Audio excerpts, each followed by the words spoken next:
दोस्तों बहुत जल्दी आपके फाइनल एग्ज़ाम होने वाले हैं। फाइनल एग्ज़ाम में पूरे मार्क्स के लिए आपको चाहिए अच्छी प्रैक्टिस के लिए स्क्रीन पे पेपर लेकर के आया हूँ। शुरू से एंड तक पूरे पैटर्न के साथ, खास करके ग्रामर के पूरे मार्क्स कैसे लेंगे ट्रिक के साथ शेयर किया है। जल्दी से वीडियो को लाइक और हाइप कर लेना। चैनल पर पहली बार आए हो तो नीचे लाल बटन दबाकर सब्सक्राइब करने के साथ साथ घंटा जरूर दबा दे, ताकि आने वाली सारी प्रैक्टिस वीडियो आपको लगातार मिलती रहेगी। क्लास 9th हिंदी, आइए शुरू करते हैं। जैसे कि आपको पता है कि 80 नंबर का पेपर आएगा और पहला जो क्वेश्चन है वो है अनरीड पैसेज, यानी कि एक ऐसा पैसेज है जो आपके सिलेबस में नहीं है, लेकिन आपको इससे 7 नंबर का पेपर आता है। 7 में से 7 पूरे नंबर कैसे लेने हैं, आइए से पढ़ लेते हैं एक बार। आज भी निशा समुद्र के किनारे भाग भाग कर आती जाती लहरों के साथ शंख और सीपियां बीन रही थी। कभी कोई लहर जब किसी मछली को भी वहां छोड़ जाती तो निशा उसे उठाकर वापस पानी में फेंक देती। उसका तड़फना उससे देखा नहीं जाता था। यही क्रम बहुत देर से जारी था। अब धूप काफ़ी तेज हो गई थी। दादी जी दूर बैठी निशा की यह भागदौड़ देख रही थी। जब उन्होंने देखा कि निशा वापस आने का नाम ही नहीं ले रही तो उन्होंने उठते हुए उसे आवाज़ दी, निशा बेटे चलो, बहुत देर हो रही है। निशा पर अभी भी उनकी आवाज़ का कोई असर नहीं हुआ था और वह पहले की तरह भागते हुए कभी कुछ उठाती तो कभी लहरों के साथ खेलते हुए दूर चली जाती। दादी ने पास आकर जाकर के उसका हाथ पकड़ा और ज़बरदस्ती खींचती हुई गाड़ी की ओर बढ़ी। निशा, बहुत देर हो चुकी है, तुम्हारी माँ इंतज़ार कर रही होगी। फिर वह गुस्सा करेंगी तो क्या हुआ, निशा ने मुंह फुलाकर कहा और आगे बढ़कर गाड़ी का दरवाज़ा खोलने लगी। ऐसा नहीं कहते बेटे, दादी जी भी निशा के पीछे पीछे गाड़ी में बैठती हुई बोली। निशा का मन अभी भी कहीं दूर सागर में डूबा हुआ था। दादी जी ने प्यार से उसका कंधा थपथपाया। सागर कहीं भागा थोड़ी जा रहा है, अगले इतवार को फिर आ जाएंगे, तब जी भर कर खेलना। आप खेलने कहाँ देती हैं, बस हर बार यही कहकर वापस ले जाती हैं कि अगली बार जी भर कर खेलना। निशा ने गुस्सा जताया। तो निशा की छोटी सी कहानी आपने देखी, पढ़ी, समझी। अब इससे रिलेटेड आपको कुछ क्वेश्चंस आएंगे। 3 क्वेश्चन आपको MCQ मल्टीपल चॉइस, 4 ऑप्शन में से एक सही रहेगा। उसके बाद आपको लिखने के लिए आएंगे। तो पहला सवाल है कि निशा मछलियों को वापस पानी में क्यों फेंक देती थी। ऑप्शन 4 हैं, चारों में से एक सही है। उसे मछलियाँ अच्छी नहीं लगती थी, उन्हें अपने साथ ले जाना नहीं चाहती थी, उनका तड़फना उससे देखा नहीं जाता था, दादी जी ने उसे ऐसा करने को कहा था। बिल्कुल आप समझ गए होंगे, आपने पढ़ लिया है तो आपको इसका तीसरा ऑप्शन बिल्कुल करेक्ट है कि उनका तड़फना उससे देखा नहीं जाता था। वीडियो लाइक नहीं किया तो जल्दी से कर लो। आप मुझसे व्हाट्सएप और इंस्टाग्राम से भी संपर्क कर सकते हैं। मेरा WhatsApp number, Instagram ID video के डिस्क्रिप्शन में, लेकिन प्लीज़ कॉल कोई भी ना करें। जब भी आपको कोई इमरजेंसी मैसेज हो तो आप मुझे मैसेज ड्रॉप कर सकते हैं। अगला सवाल आपको इसी तरह से आएगा, जो कि थोड़ा सा मुश्किल तो है, लेकिन आप इसे समझेंगे तो बहुत आसान होगा। कथन और कारण, 2 सवाल होंगे। कथन को भी पढ़ना है, कारण को भी पढ़ना है, और वीडियो के एंड में आपको वो ट्रिक बताऊंगा जिससे कि आपके पूरे 100 में से 100, 80 में से 80 मार्क्स आए। कथन क्या है कि निशा का मन समुद्र की लहरों और खेलों से पूरी तरह ऊब चुका था। ये स्टेटमेंट पूरी तरह गलत है, ठीक है, क्योंकि निशा लहरों के साथ खेलना चाहती थी, उसका मन नहीं उबा था। दूसरा है, उसे समुद्र तट की सुंदरता और प्रकृति के साथ समय बिताना बहुत पसंद था। अब आप देखो कि जो दूसरा है यानी कि कारण, फिर से समझा देता हूँ, ये कारण बिल्कुल सही है और ये जो स्टेटमेंट है, कथन है, ये गलत है। अब आप कहेंगे कि कथन गलत है, कारण सही है, और इस तरह का आंसर आपको कहाँ मिलेगा, तो आप देखेंगे कि दूसरा ऑप्शन बिल्कुल सही है कि कथन गलत है और कारण सही है। बस इसी पर टिक करना है, या आप ये कहेंगे कि 4 ऑप्शन में से इस वाले ऑप्शन को आप आंसर में लिखेंगे, आपको मार्क्स मिल जाएगा पूरा। अगला है गद्यांश के अनुसार निशा के व्यक्तित्व में कौन सी विशेषताएं झलकती है। 4 ऑप्शन है, 4 ऑप्शन आप पढ़े हैं और चारों में से क्या है कि हो सकता है निशा में 2 क्वालिटी हो, 3 क्वालिटी हो या एक ही क्वालिटी हो, तो कौन कौन सी है। प्रकृति से प्रेम करने वाली, बिल्कुल सही है। जीवों पर दया करने वाली, बिल्कुल सही है, क्योंकि वो मछलियों को वापस पानी में फेंक रही थी, प्रकृति से खेल रही थी, पानी से, नदी से, समुद्र से, है ना, तो पहला दूसरा ठीक है। तीसरा है जीवों पर हिंसा करने वाली, ये बिल्कुल नहीं था, क्योंकि वो जीवों से प्रेम करती थी। और चौथा है सागर से घृणा करने वाली, तो चौथा भी गलत है। अब क्या देखेंगे आप कि जो पहला है वो सही है, दूसरा सही है और बाकी के 2 गलत है। तो पहला और दूसरा ऑप्शन कहाँ मिलेगा आपको। यस, पहला विकल्प आपको सही मिल गया कि कथन पहला और दूसरा सही है। बस इसी पर टिक करना है, इसी को लिखना है। अब आपको 2 सवाल जो है ना वो आंसर लिखने हैं। आपको आंसर लिखने का सही तरीका है, आप एक बार पैसेज 2 बार पैसेज को पढ़े ध्यान से। पैसेज पढ़ने के बाद आपको ये प्रश्न समझ में आ जाएगा और जो भी प्रश्न समझ में आएगा गद्यांश के अकॉर्डिंग अपने विचार लिखने हैं। अब देखो सवाल क्या है कि गद्यांश के अनुसार निशा के गुस्सा करने का क्या कारण थे। सीधी सी बात है, पहला गुस्सा करने का कारण था कि दादी उसे पूरी तरह से अच्छे से खेलने नहीं देती थी और वो खेलना और चाहती थी। दादी उसे ज़बरदस्ती वापस घर ले जाना चाह रही है और घर ले गई। हर बार इतवार को खेल लेना, अगली बार खेल लेना, लेकिन फिर अगली बार जल्दी बुला के ले जाती थी। ठीक है, बस आंसर पूरा हो गया, 2 नंबर पूरे मिलेंगे। राइटिंग आपको विशेष ध्यान रखनी है, नंबर आपका कहीं भी नहीं कटेगा। अगला सवाल है कि गद्यांश में निशा का मन अभी भी कहीं दूर सागर में डूबा था। इस वाक्य से क्या अभिप्राय है। दूर सागर में डूबा हुआ था यानी कि अभी भी निशा वो वापस तो आ गई थी, गाड़ी में बैठ गई थी, घर जाने के लिए रेडी हो गई थी, मतलब आ गई थी, लेकिन अभी भी उसका जो मन है, भले तन उसका गाड़ी में था, शरीर गाड़ी में था, लेकिन मन अभी भी उसका सागर में ही था, समुद्र में ही था। वो फिर से वो मोती सीप बीनना चाहती थी और वो मछली के साथ, नदी के साथ, पानी के साथ खेलना चाहती थी। बस इतना लिखना, पूरा नंबर आपको मिल जाएंगे। अगला आपके पास अनरीड पोएम, यानी कि एक ऐसी कविता है जो आपके क्षितिज में नहीं है, लेकिन हाँ इससे रिलेटेड भी 7 नंबर का आपको पेपर में आएगा। देखते हैं।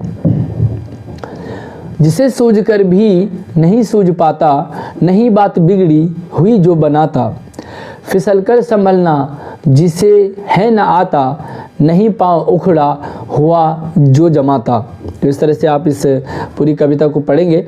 अगर आपको लगता है कि कविता से रिलेटेड कुछ प्रैक्टिस आपको करवाऊँ, 2-4 कविताएं रखूं, कैसे कविता से रिलेटेड क्वेश्चंस को छांटना है, कैसे गद्यांश आधारित प्रश्नों के 7 नंबर पूरे लेने हैं और प्रैक्टिस कराऊं, तो मुझे कमेंट जरूर कर लीजिएगा।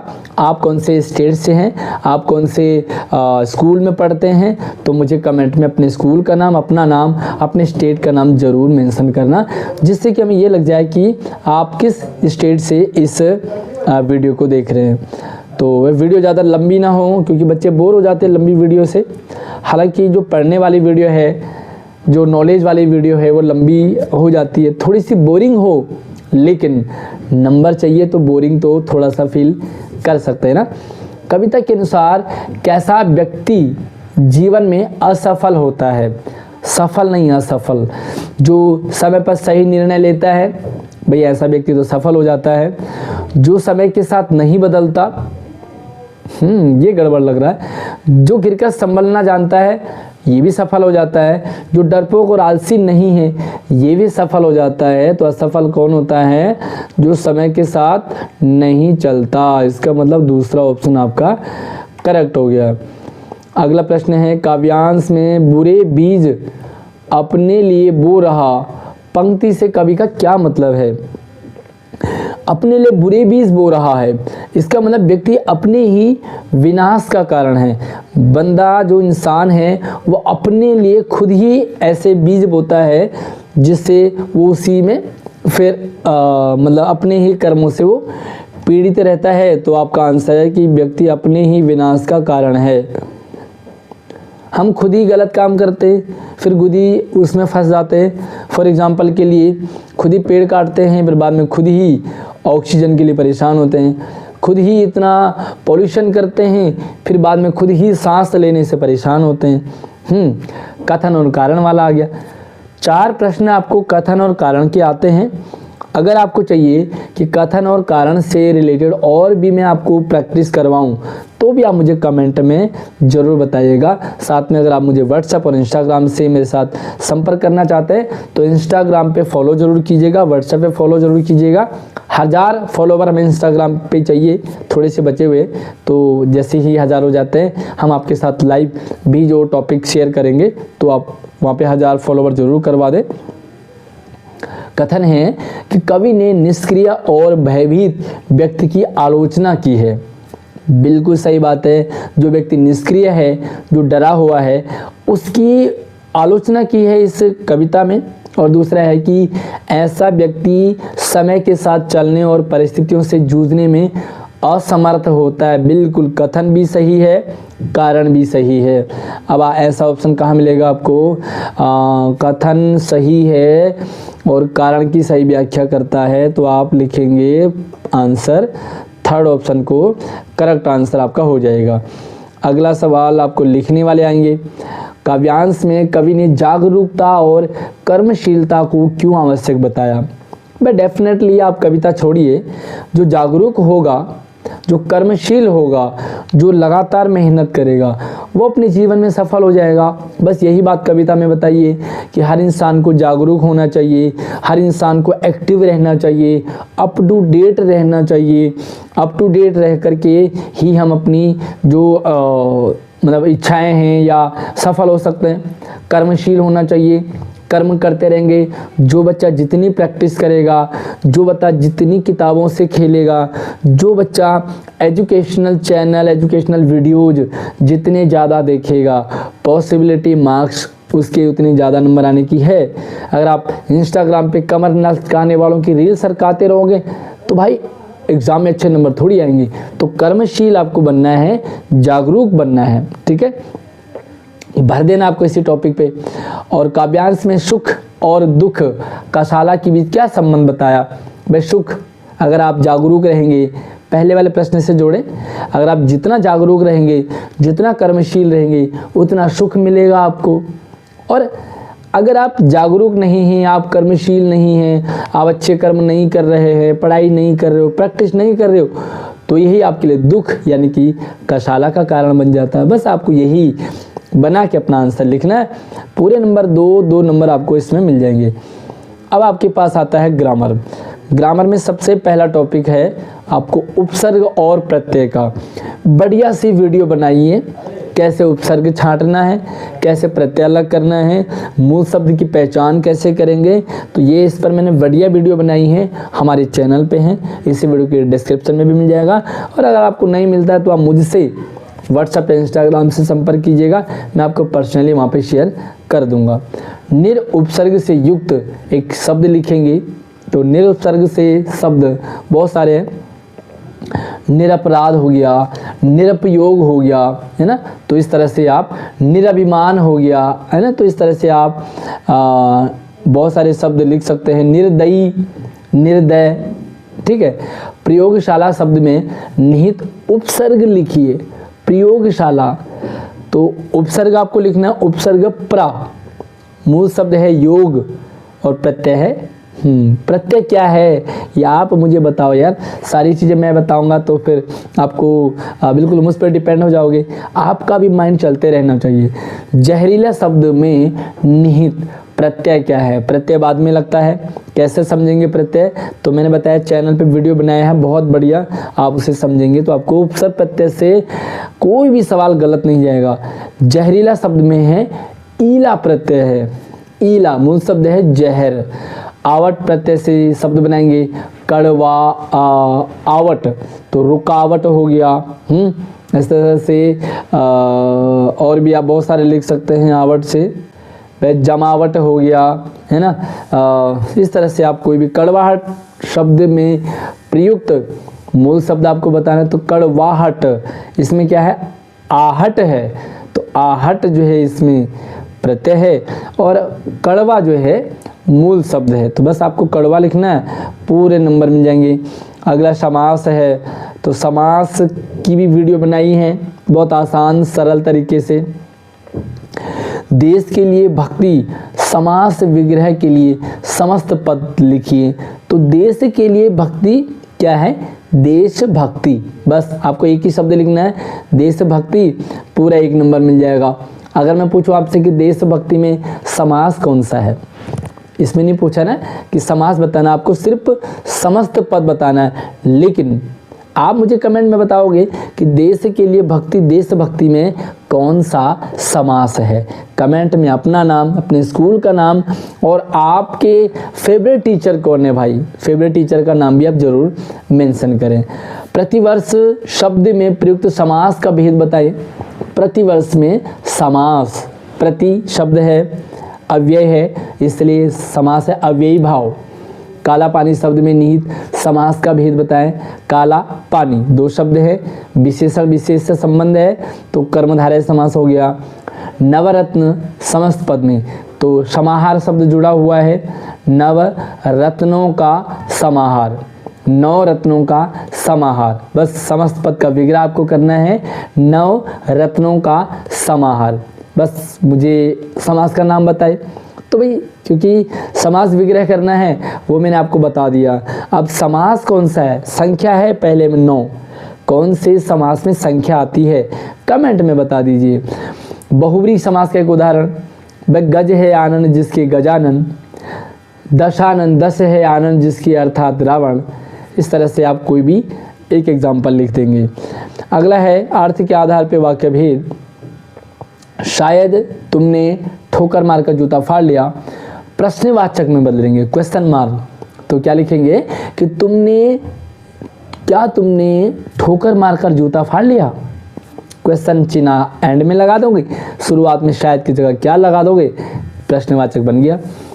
कलिंपोंग का रास्ता खुला नहीं था, विधानवाचक में बदलेंगे, नहीं को हटा दो, पूरा विधानवाचक बन गया, कलिंपोंग का रास्ता खुला था। ठीक है, संदेहवाचक में बदलेंगे, तो क्या होरी का गोदान हो गया, संदेहवाचक। प्रश्नवाचक चिन्ह हटा दीजिए, तो क्या की जगह शायद जोड़ दीजिए, शायद होरी का गोदान हो गया, है ना। अगला है झूरी बैलों को देखकर स्नेह से गदगद हो गया। निषेध में नेगेटिव सेंटेंस में, तो झूरी बैलों को देखकर स्नेह से गदगद नहीं हुआ, नहीं जोड़ देंगे, हो गया की जगह हुआ जोड़ देंगे। जब दोहरी मार पड़ेगी तो भाग खड़ा होगा, वाक्य का भेद। 2 सेंटेंस हैं, एक दूसरे पर डिपेंड है, जहाँ भी ऐसा आपको दिखे संकेतवाचक आप वहाँ पे आंसर बताएंगे, पूरे नंबर मिलेंगे। वाक्य भेद भी हमारे चैनल पे डाले हैं, जरूर देखिएगा। और अलंकार की अगर मैं बात करूँ तो चैनल पे अलंकार की बढ़िया वीडियो मिलेगी, जिसमें फिल्मी गानों से, वे फिल्मी गाने आपको बहुत जल्दी याद हो जाते हैं, तो फिल्मी गानों से आप अलंकार को याद कर लोगे। बहुत बढ़िया तरीके से मैंने समझाया है, आप जरूर जा कर के देखिए। जन्मभूमि में है सकल सुख सुषमा संवेद, कौन सा अलंकार है? अनुप्रास है। देखिए पहले तो क्या है कि माँ कई बार आ रहा है, फिर श कई बार आ रहा है, तो माँ और शा के आवृत्ति बार बार होने से यहाँ पे अनुप्रास अलंकार है। दूसरा है पूरी हुई लालसा माँ की, देख लाल सा लाल, लाल सा लाल। तो देखिए इसमें 2 अलंकार हैं। पहला है कि लाल सा लाल उपमा अलंकार है, क्योंकि सा सी से सम समान आता है। दूसरा है कि लाल शब्द 2 बार आया, कनक कनकते सौगुनी, मानकता अधिकाय। एक ही शब्द जब 2 बार आए, अलग अलग बार आए, अलग अलग अर्थ हो, तो पहला क्या है, देख लाल सा लाल। तो पहले तो एक लाल क्या है भाई, कलर है, दूसरा लाल क्या है, बेटे को भी लाल कहते हैं। आइए, तरणी तनुजा तट तमाल तर बरबा बिछाए, फिर ता और रा रिपीट हो रही है, तो वर्णों की रिपीटेशन जहाँ होती है अनुप्रास अलंकार होता है। बरस रहा बादलों से जल, फिर भी हृदय मेरा जल रहा। अब यहाँ पर भी देखिए जल शब्द 2 बार आया, आपको दिखा देता हूँ। एक जल शब्द ये है, एक जल शब्द ये हैं जहाँ पर एक ही शब्द दो या दो से अधिक बार आए, हर बार उनका अर्थ अलग अलग हो। पहला जल पानी है, दूसरा जल जलना है ना। तो मेरा दिल जल रहा था और बादलों से जल पानी और दिल का जलना है। सुबरन को खोजत ढूंढत फिरत कभी व्यभिचारी चोर। सुबरन शब्द के 3 अलग अलग अर्थ हैं, जहाँ एक ही शब्द के अलग अलग अर्थ हों, शब्द एक ही बार प्रयोग हो, वहाँ पे कौन सा अलंकार है? ये नहीं बताऊंगा, समझा मैंने पूरा दिया है कि एक ही शब्द प्रयोग एक बार हो, उसके अर्थ एक से ज़्यादा बार हो, 2-3 अर्थ हों। तो सुवर्ण का अर्थ कवि के लिए अलग, व्यभिचारी के लिए अलग, चोर के लिए अलग। जो मैंने अलंकार आपको समझाए हैं ना, उसमें ये वाला एग्जाम्पल मैंने बताया है। तो आप कमेंट में मुझे बताएंगे कि इसका सही आंसर क्या है। अब आपको आ जाते हैं क्षितिज से। अब क्षितिज से आपके पास जो ये महादेवी वर्मा का मेरे बचपन के दिन पाठ से लिया गया है।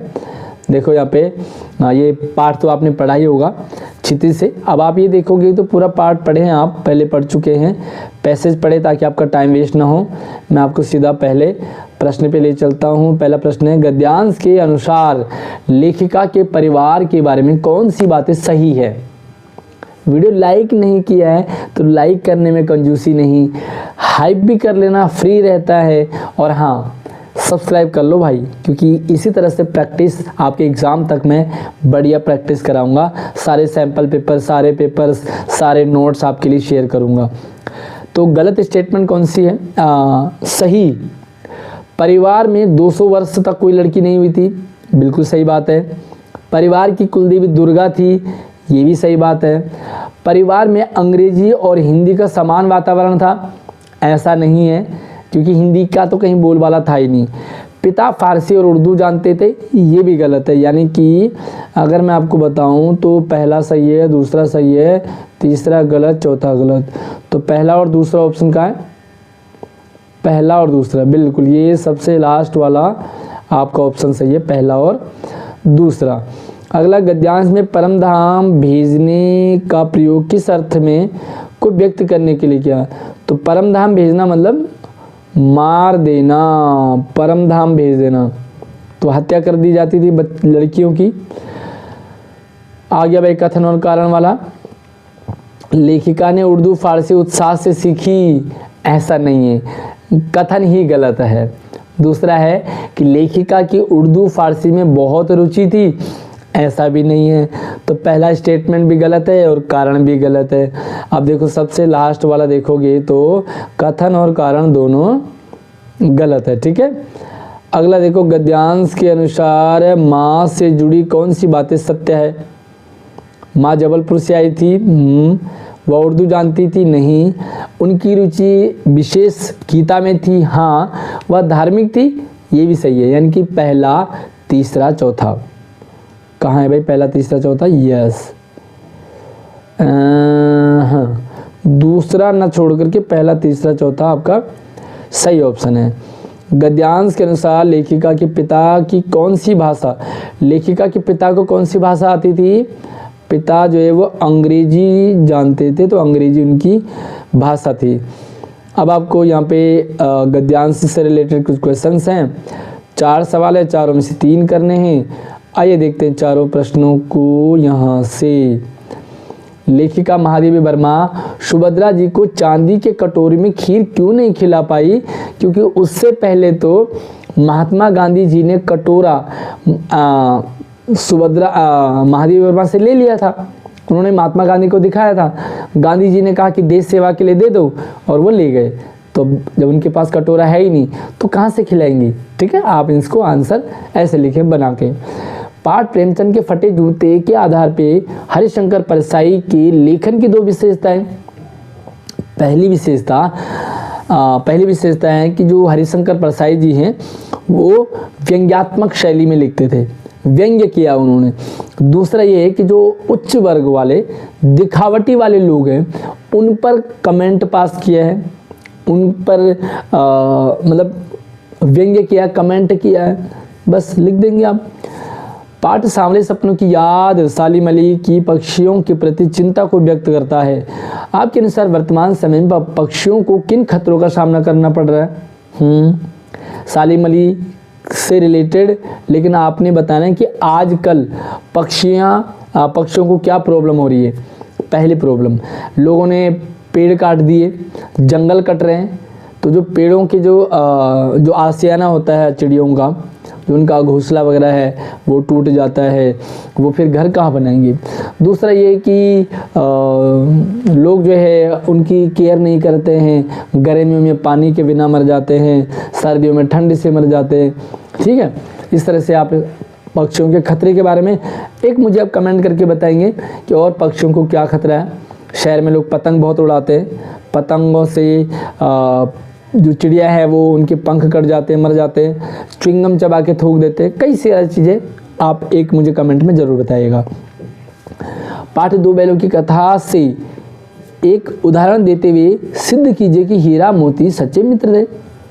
सिंपल सी बात है कि जो पाठ दो बैलों की कथा उसमें आपने प्रूव करना है कि हीरा और मोती सच्चे मित्र थे। पहला, दोनों एक साथ चारे में मुंह डालते, एक साथ निकालते, दोस्ती पक्की। दूसरा ये कि दोनों दोस्त सोचते थे कि ज़्यादा भार मेरे कंधे में हो। हीरा सोचता था कि ज़्यादा भार मेरे कंधे में हो, मोती को दिक्कत ना आए। मोती सोचता था ज़्यादा भार मेरे कंधे में हो, हीरा को दिक्कत ना आए। जबकि आजकल के दोस्त देखो, मतलब मेरा काम बन जाए, दोस्त भाड़ में जाए।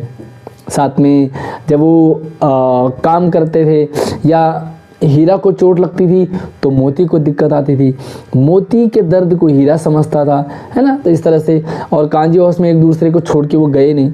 बहुत सारी चीज़ें आप बता सकते हैं, मुझे कमेंट में आप ज़रूर बताइएगा कि इनमें से एक जो मैंने बता दिया उनमें से अलावा अब कुछ आपको यहाँ पे पद दे रखे हैं। हस्ती चढ़िए ज्ञान को शहर दूरी चढ़ारी, ये रहीमदास के दोहे हैं और इन्हें पढ़े हैं आप। उसके बाद आपको पढ़ा लिया होगा, आपने पहले से ही पढ़े होंगे। तो अब कुछ क्वेश्चंस हैं। प्रस्तुत दोहों में संसार की तुलना किससे की गई है? कि स्वान रूप संसार है, स्वान रूप है संसार। स्वान कहते हैं कुत्ते को, तो यहाँ पे कुत्ता इसका आंसर हो गया। अगला है, प्रस्तुत दोहों के संदर्भ में कौन सा कथन सत्य है? 4 कथन दे रखे हैं, नीचे 4 ऑप्शन भी है। ज्ञान के लिए साधना और संयम आवश्यक है, बिल्कुल सही है। आइए देखते कौन से सही है। पहला सही है। दूसरा, हिंदू मुस्लिम में भेदभाव का विरोध किया गया, बिल्कुल सही है। कुल से व्यक्ति की श्रेष्ठता सिद्ध होती है, बिल्कुल नहीं। सोने के कलश की साधु निंदा करते हैं, सोने के कलश की साधु सदा ही निंदा करते हैं। सोने के कलश की निंदा नहीं करते हैं, सोने के कलश में अगर शुरा भरा हो, शराब भरी हो, मदिरा भरी हो, तब निंदा करते हैं, सोने के कलश की नहीं करते हैं। यानी कि ये भी गलत है। पहला दूसरा सही है, ऑप्शन आपका पहला दूसरा सही है। ठीक है, अगला है कथन और कारण। फिर से देखो 4 सवाल आपको कथन और कारण से आएंगे।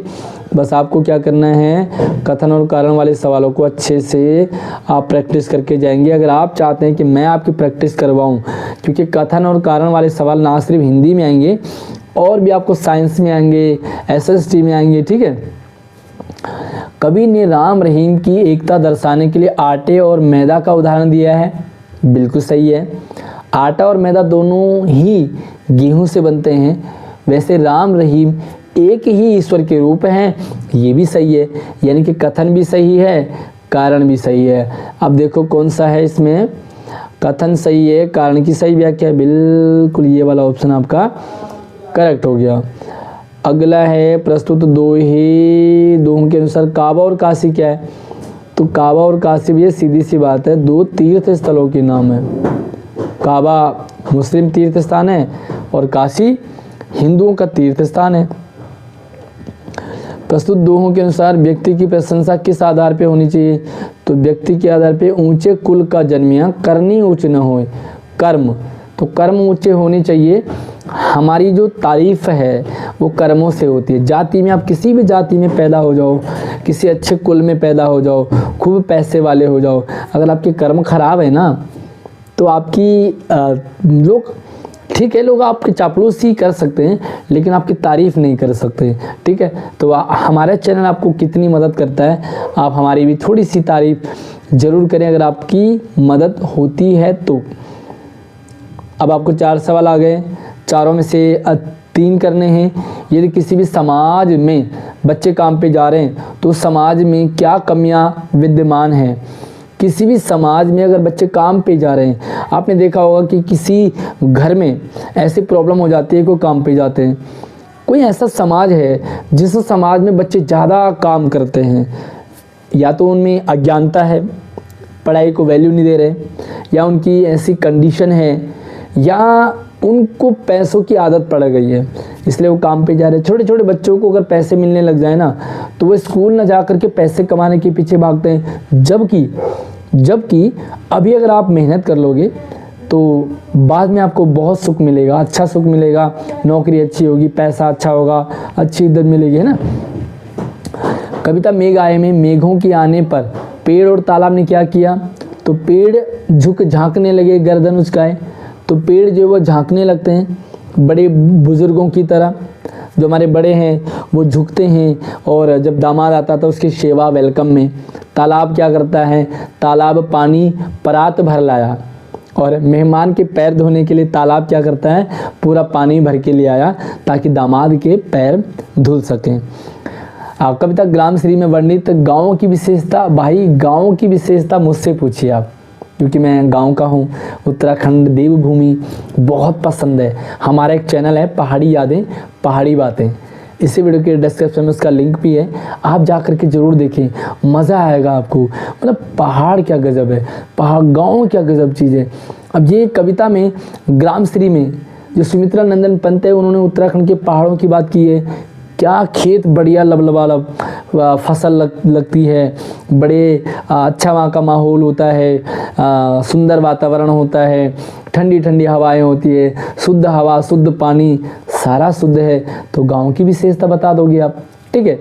हाँ, अगर आप मेरे गांव की विशेषता जानना चाहते हैं तो हमारे पहाड़ी यादें चैनल को आप फॉलो कर लेना, और वहाँ पर आपको बहुत बढ़िया बढ़िया वीडियोस मिलेंगी, है ना मिले तो मुझे कमेंट कर लेना, मैं आपको कमेंट कर लो या मुझे व्हाट्सएप इंस्टाग्राम पे मैसेज कर लेना, आपको मैं वो चैनल का लिंक शेयर कर दूँगा। कविता कैदी और कोकिला के अनुसार ब्रिटिश राज्य में कैदियों को किस तरह पीड़ा दी जाती थी, बहुत पीड़ा, ना रोने दिया जाता था, ना उनको भरपेट खाना मिलता था, ना उन्हें मरने दिया जाता था, उन्हें काल कोठरी में बंद किया जाता था, उनके लिए सारी यातनाएं रखी गई थी, उन्हें कोल्हू का बैल बनना पड़ता था, बहुत सारा काम करना पड़ता था, आज़ादी नहीं थी। बस आप बहुत सारी बातें लिख सकते हैं। अब आते हैं कृतिका से 2 प्रश्न, जो कि 4-4 नंबर के हैं। 4 नंबर का होने के कारण मैं आपको सजेशन करूंगा कि आप आधा पौना पेज भर के लिखेंगे राइटिंग सुंदर के साथ। तो बना करके लिखना है, आपने अपनी फीलिंग शेयर करनी है। 4 में से 4 पूरे नंबर मिल जाएंगे, राइटिंग अच्छी होनी चाहिए। पाठ इस जल प्रलय में सन 1949 में और गांव 1967 में शहर में आई बाढ़ का चित्रण है। अपने शब्दों में लिखिए दोनों स्थितियों में क्या अंतर है। तो भाई जब गांव में बाढ़ आती है, शहर में भी बाढ़ आ गई, गांव में बाढ़ आ गई, गांव तक सीमित है, शहर में आ गई तो शहरी लोग भी परेशान हो गए, गांव में तो आई होंगी। साथ में पहली बार जब लेखक 1949 में तो वो एज ए रिलीफ वर्कर का गए थे वहाँ जब बाढ़ आ जाती है उसके बाद, लेकिन जब वो 1967 में फिर उन्होंने देखा उन्होंने बाढ़ को भोगा, वो जहाँ बाढ़ आई थी वहाँ गए थे, उन्होंने बाढ़ को देखा था, महसूस किया था किस तरह से लोग परेशान हैं, जानवर परेशान हैं। ठीक है, तो अब इसे बस बना के आपको भरना है। लेखिका मृदुला गर्ग की बहन रेणु की तरह किसी भी स्त्री का अपनी इच्छा से कहीं आना जाना और निर्णय लेने के अधिकार का स्त्री जीवन में क्या महत्व है। बढ़िया महत्व है। रेणु बड़ी कमाल की थी, पानी से भरा हुआ था, बारिश हुई थी बहुत तेज़, कई दिनों से लगा, हफ्ते से सारे स्कूल बंद थे, लेकिन रेणु खुद स्कूल गई। घर वालों ने कहा स्कूल बंद होगा, लेकिन उसने कहा नहीं, मैं स्कूल जाऊंगी।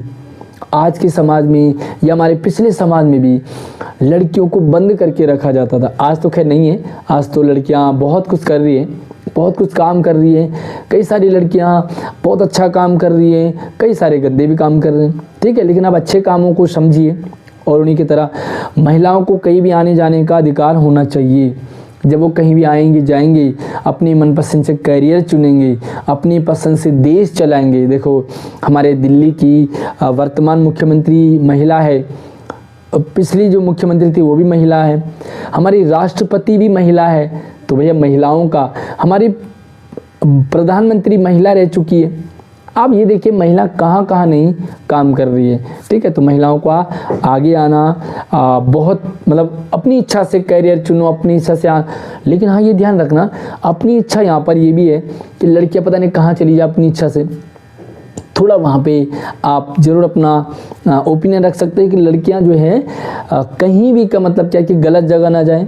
आजकल छोटी छोटी बच्चियाँ भी देखो गलत गलत जगह पाई जाती हैं, गलत गलत कामों में इन्वॉल्व पाई जाती हैं। तो वहाँ ना जा कर के रील में देखो आप, तो जिनके घर वालों में पाबंदी नहीं होती है वो इस तरह के काम हरकत करती है। तो आपने अपने मनपसंद से आप काम करें, लेकिन ऐसे काम जो समाज के लिए, आपके लिए, आपके परिवार के लिए सीना चौड़ा करने वाले हों। क्या गृहस्थी को सुचारू रूप से चलाने में स्त्री की उच्च शिक्षा बाधक है? रीढ़ की हड्डी के आलोक में तर्क दीजिए। भाई रीढ़ की हड्डी पाठ आपने देखा, वो खुद तो अच्छे घर में है, शंकर और उसका परिवार पढ़ा लिखा है, लेकिन बहू चाहिए 10 पढ़ी बस उतनी। तो उनको लगता है कि जब लड़की ज़्यादा पढ़ लिख जाती है तो अपने तेवर चलाने लगती है, अपने ऑर्डर जमाती है, अपनी चलाने लगती है, सही गलत को कहने लगती है, आर्ग्यूमेंट करने लगती है। आपको क्या लगता है, क्या गृहस्थी चलाने के लिए, अब ये गृहस्थी की बात आ गई तो शायद यहाँ पे कुछ नेगेटिव भी बातें आ जाएं कि भाई गृहस्थी चलाने के लिए तो ठीक है, जितना पढ़ा लिखा होना चाहिए उतना ठीक है, लेकिन यहाँ पे गृहस्थी शब्द जोड़ना गलत है। लड़की को उच्च शिक्षा में बाधक लड़की की पढ़ाई वैसे बिल्कुल नहीं है। भाई लड़कियां आगे बढ़ेंगी, अभी हमने वो पहले वाले प्रश्न में देखा कि जितना लड़कियां बढ़ेंगी आगे जाएंगी, देश चलाएंगी, समाज में जागरूकता फैलेगी। लेकिन गृहस्थी की बात आ गई तो यार ठीक है, अगर आपने मान लीजिए MA B.Ed कर लिया, फिर आपको चलाने की गृहस्थी है, तो फिर फ़ायदा क्या है ना। गृहस्थी चलाने के लिए तो 10वीं 8वीं पास बहुत है, लेकिन देश चलाने के लिए आपको शिक्षित होना पड़ेगा और अच्छे से आपको पढ़ना पड़ेगा, ठीक है।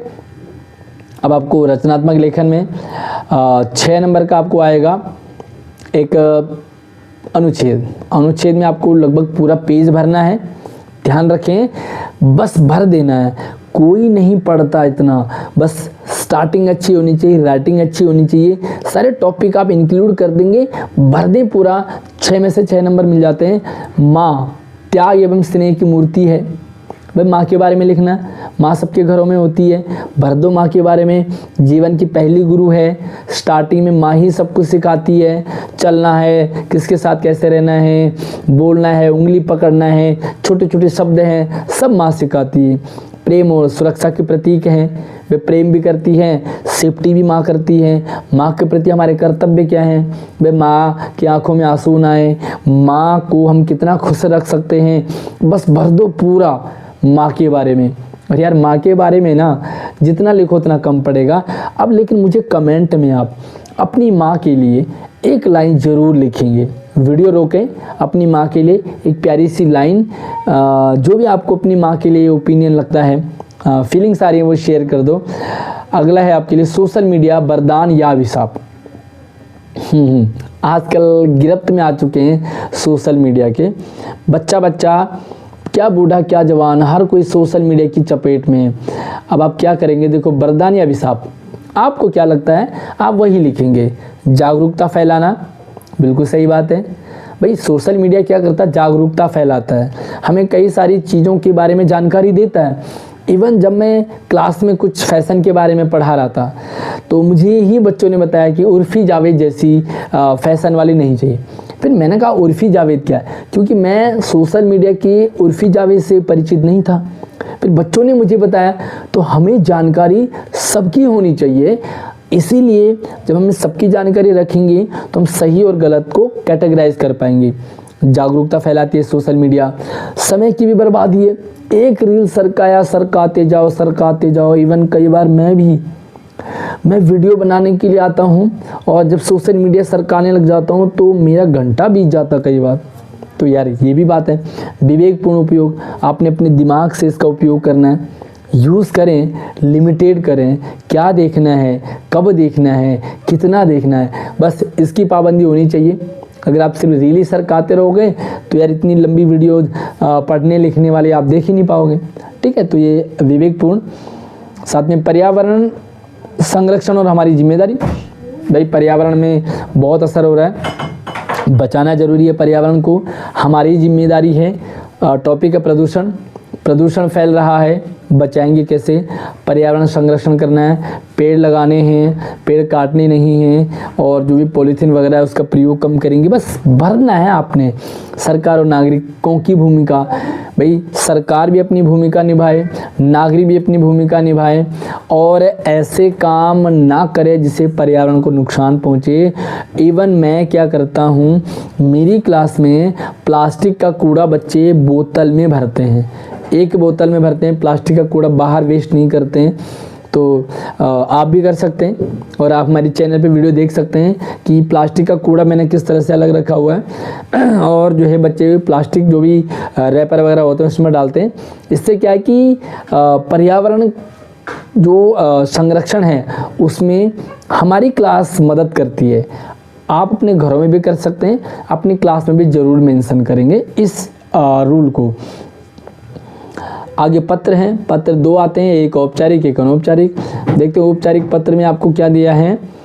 आप सोहेल या फरजाना हैं, अपने मामा को परीक्षा में अच्छे अंक प्राप्त करने की खुशखबरी बताते हुए।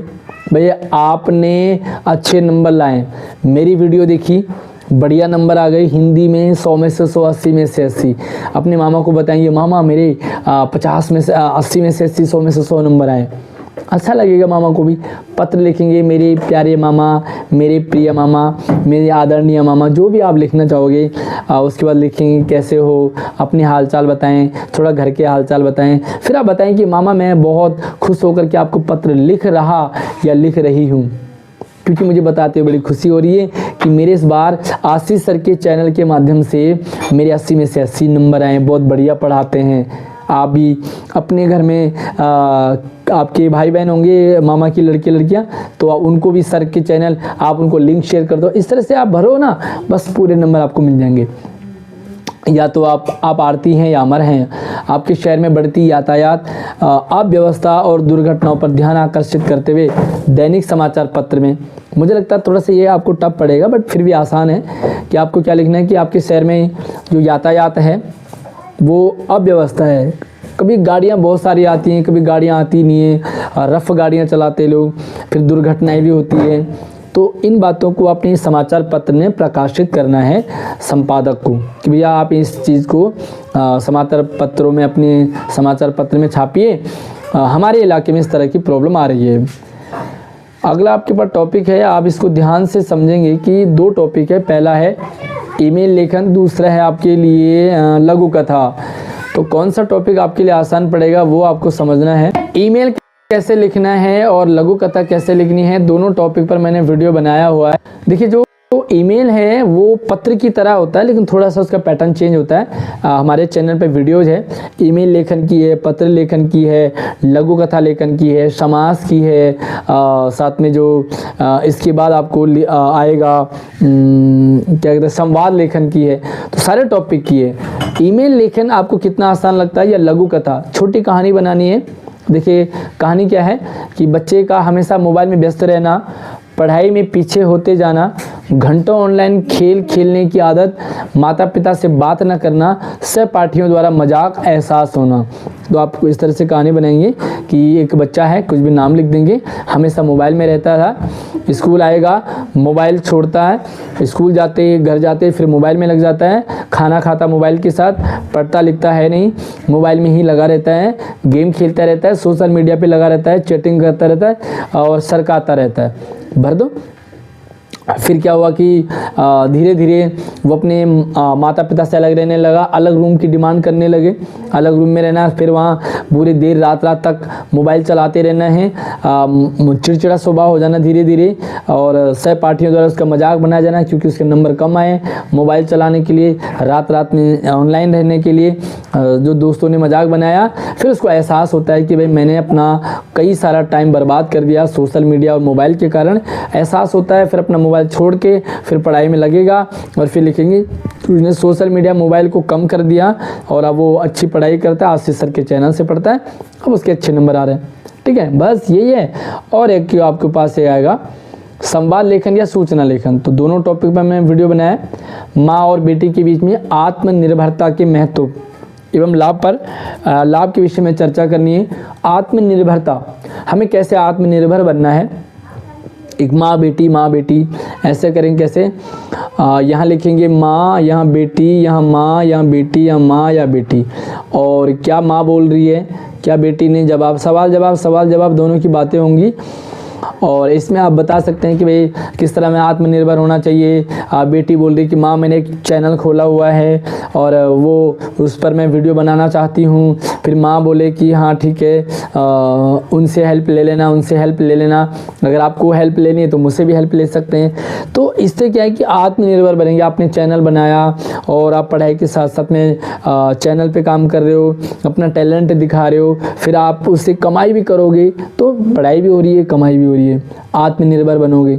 या आपने अपनी मम्मी का चैनल खोल दिया, मम्मी बहुत अच्छा खाना बनाती है, आपने कहा माँ आप चैनल बना लो, आत्मनिर्भर। ठीक है, कुछ भी, ये तो एग्जांपल है। या आप कुछ एक्स्ट्रा कुछ काम कर सकते हैं। या आप एलिना या पीटर हैं, आप अपने विद्यालय में विद्यार्थी समिति की के अध्यक्ष हैं, आपका जो स्कूल है स्कूल मैनेजमेंट के अध्यक्ष हैं आप। आपके विद्यालय में बाढ़ पीड़ितों हेतु कपड़े और पुस्तक दान शिविर लगाया जा रहा है। योगदान हेतु इच्छुक विद्यार्थियों को एक सूचना देनी है। सूचना कैसे, तो सूचना के लिए आपको बताया कि एक आप ऐसे बोर्ड बनाएंगे, वहाँ पे लिखेंगे सूचना लेखन टॉपिक, और फिर आप नीचे लिखेंगे सर्वसाधारण को सूचित किया जाता है कि हमारे विद्यालय में इस तरह से बाढ़ पीड़ितों के लिए कपड़े और पुस्तक दान शिविर लगाया जा रहा है, तो इच्छुक जरूर आएँ और इसमें अपना बढ़ चढ़ करके भाग ले। तो इस तरह से आप इसे पूरा कर सकते हैं। सूचना लेखन कैसे लिखने हैं, क्या इसमें ध्यान देना होता है, पूरी वीडियो प्रॉपर बनाई हुई है, जा करके ज़रूर देखें। हमें व्हाट्सएप और इंस्टाग्राम पे ज़रूर फॉलो कीजिएगा, नंबर आईडी डिस्क्रिप्शन में है। बाकी कोई डाउट है, कोई कन्फ्यूजन है तो आप कमेंट कर सकते हैं। चैनल को सब्सक्राइब कर लो, क्योंकि यहाँ पर आपको एजुकेशनल ही अपडेट वीडियोज़ प्रैक्टिस वगैरह करवाई जाती है। अगली वीडियो में नए टॉपिक के साथ मिलते हैं, तब तक आप अपना ख्याल रखिए। जय हिंद।